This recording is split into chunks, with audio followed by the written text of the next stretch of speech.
1800 वर्षांपूर्वीची आध्यात्मिक परंपरा असलेल्या अकोले तालुक्यातल्या लिंगदेव येथे श्री लिंगेश्वर महाराजांच्या यात्रा महोत्सवानिमित्तानं हजारो भाविकांनी लिंगेश्वराचं मनोभावे दर्शन घेतलं.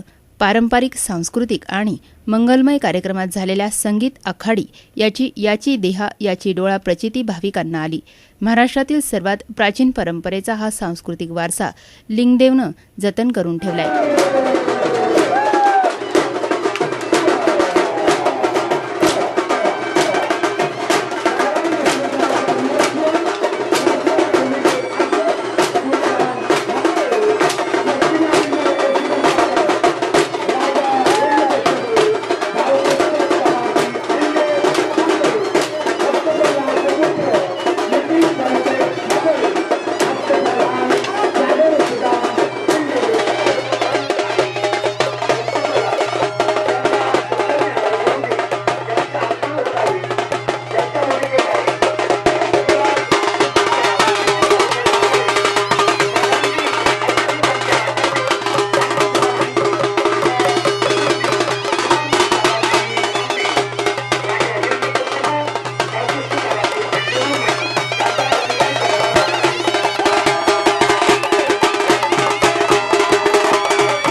सालाबादप्रमाणे याही वर्षी सूत्रधार, विदूषक, गणपती, सरस्वती यांसह शंखासूर वध, कुर्म अवतार, वराह अवतार, नरसिंह अवतार, हिरण्यकश्यपू वध, राम लक्ष्मण अर्थात रामावतार, यमराज, भीमसेन, शेंडे नक्षत्र, कुंभकर्ण, इंद्रजित आणि राम रावण युद्ध अशा 30 ते 40 पात्रांनी आपल्या कलाविष्कारानं यावेळी भाविकांच्या डोळ्याचं पारणं फेडलं. यंदा या पात्रांचा लिलाव झाला. 2 लाखापेक्षाही जास्त बोली लावून ही पात्र ग्रामस्थांनी घेतली. लिंगेश्वर महादेव आणि मारुती देवस्थान ट्रस्ट आणि लिंगदेव ग्रामस्थांच्या वतीनं या ऐतिहासिक यात्रा महोत्सवाचं आणि संगीत आखाडीचं आयोजन यशस्वीपणे केलं गेलं. देवस्थान ट्रस्टचे अध्यक्ष DB फापाळे यांनी या परंपरेविषयी माहिती दिली आहे. या वर्षी हा लिलाव आमचा 2,67,750 रुपयाला गेला. ह्या लिलावामध्ये नंदादीपाच्या तेलाचा लिलाव असतो, आखाडी उद्घाटन असतं, प्रत्येक सोंगाचा लिलाव असतो. या लिलावाच्या पैशात काय विकास केलं जातं? ह्या लिलावातून जे पैसे मिळतात या पैशामधून आम्ही एक तर यात्रेचा खर्च करतो, कारण आमच्या यात्रेला वर्गणी नाही. कदाचित महाराष्ट्रामध्ये आमची एकमेव यात्रा अशी असावी की जिच्यामध्ये एक पैसा वर्गणी नाही. तर ह्या लिलावातून पैसे मिळतात, देणग्या मिळतात, यातून आम्ही विकास कामं करतो. यामध्ये काही मंदिराचे जीर्णोद्धार, आरोग्य शिबिर, अखंड आश्रम सप्ताह, काही आम्ही मुलांना स्कॉलरशिप देतो, बक्षिसं देतो, काही गरीब लोकांना मदत करतो, काही जनतेकरता स्वच्छतागृह म्हणा किंवा गाळे म्हणा व्यवसायासाठी ही कामं आम्ही करत असतो. केलेली आहे आम्ही याची कामं. आता आम्हाला भक्त निवासाचं काम करायचं आहे. आम्हाला वाहनतळ तयार करायचे. एकच परमेश्वर अनंत नावाने ओळखला जातो, अनंत रूपाने ओळखला जातो, परंतु त्याचं मूळ बिंब आहे.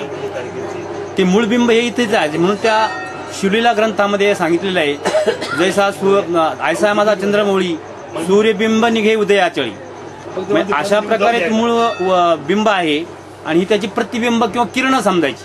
जे आता अवतार आहेत आपण जे मानतो ही त्याची किरण समजायची आणि मूळ आहे तो सूर्य. आणि हा अनेक जर अभ्यास जर केला ना, शाक्तपंथेमध्ये याला वेगळं स्थान आहे, पण मूळ जो पीठ आहे, मूळ जो आदिरूप आहे हे शंकराचं आहे आणि म्हणून शंकराला महादेव म्हटलं जातं. देवांचा देव महादेव. आणि जरी नदीकाठी गाव नसलं तर एक दुर्मिळ, कारण जी सिद्धी आहे, जिथं सिद्धी ही स्थानिक ठिकाणी लोक आहेत ना जास्त त्रास देत असतात. तुम्ही असं निवांत ठिकाण त्या ठिकाणी पाहिलं असं अलिप्त सिद्ध पुरुषांनी की हे लिंगदेव, कारण या गावाचं नावच मुळात लिंगदेवाच्यामुळे पडलंय, देवस्थानावरून पडलेलं आहे ते. आणि मी स्वतः ह्या आखाडीचं पात्र घेतलेली आत्तापर्यंत मी जवळ 20 ते 25 वेळा पात्र नाचवलेली आहे.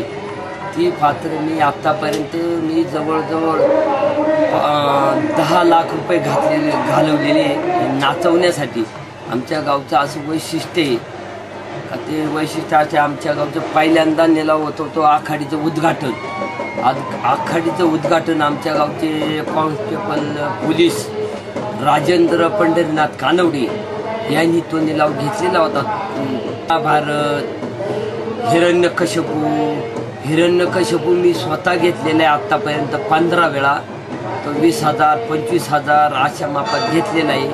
आणि इथून मागं जुन्या काळामध्ये ते पात्र अगदी फ्रीमध्ये नाचत होते, पण आता आम्ही ते एवढ्या 10-15 वर्षाच्या काळामध्ये ते निलाव पद्धतीने केलेले.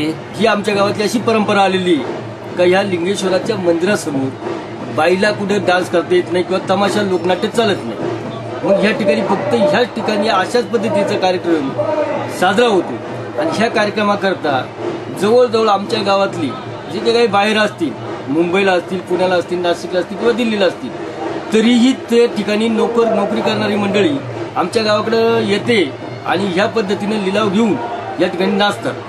आणि ह्या नाचण्याच्या ह्याच्यामधनं ज्या लिलावा पद्धतीनं यात्रा झाल्यानंतर त्याचा हिशोब केला जातो. त्या हिशोबाच्या माध्यमातून राहिलेल्या रकमेमधून ह्या गावातील, ह्या विभागातील, ह्या देवस्थानाचा विकास करण्यासाठी आम्हाला हातभार लागला जातो. माझे वडील आता वयस्कर झाल्यामुळे आता आम्ही तो पात्र करतो. तर माझा भाऊ बाळकृष्ण तपाजी हंडे हा स्वतः आत्ता सध्या हिरण्यकश्यपूच्या भूमिकेत आहे. आणि हे पात्र आम्ही जवळजवळ 1 पिढीमध्ये आत्तापर्यंत आम्ही जवळजवळ 50 लाख रुपये आम्ही या देवस्थानासाठी पात्र हिरण्यकश्यपूचं पात्र नाचवण्यासाठी घातलेलं आहे. हे पात्र वाटणी करताना आमचं जे जुनी पद्धत म्हणतो ना, तशी पद्धत आमचं हे पात्र पद्धतीने आमच्या घराण्याचंच आहे. आणि हे पात्र करायला आम्हाला खूप आनंद वाटतो. माझे नाव बाळकृष्ण तपाजी हंडे. मी ज्या पात्राची भूमिका करत आहे त्या पात्राचे नाव हिरण्यकश्यपू आहे. गेली 15 वर्ष मी हे पात्र नाचतो. भगवान शंकरांनी हिरण्यकश्यपूला वर दिलेला असतो की शस्त्राने अस्त्राने कुठल्याही प्रकारचं मरण नाही. परंतु त्या हिरण्यकश्यपू राजाचा हाड वैरी असतो. वैकुंठात राहणारा ब्रह्मदेव म्हणजेच नारायण, त्याचं माझा मुलगा स्वतः भक्त प्रल्हाद हा भक्त असतो, तो नामस्मरण करतो. त्यामुळे राजा हिरण्यकश्यपू अंगातून रक्त सळसळ करून त्याचा प्राण कसा जाईल